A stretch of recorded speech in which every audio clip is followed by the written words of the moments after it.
Up next, I'm about to show you how I did this look on my client. Stay tuned.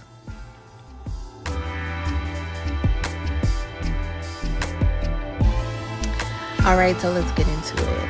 I have showed y'all a natural glam look before, insert clip here, but this time I will be doing a natural glam look on a client with brown skin, so that'll be nice to get a little bit of variety, and also so y'all can see, what shades I'm using on her, which will be helpful if you have clients of a similar skin tone or you're doing this look for yourself. So I'm not going to talk through the video too much, but if you're interested in learning from me in more long form, I do offer virtual lessons where I work with you for about 3 hours. I go through all the products that I use, the techniques. I have question and answers, so I'll have the link for that in my description. But for now, I will just let y'all keep watching. If you like this video, be sure to like and subscribe and stick around to see the finished look.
Alright, so here's the final look. If you like it, be sure to like and subscribe for more makeup videos. Until next time, bye.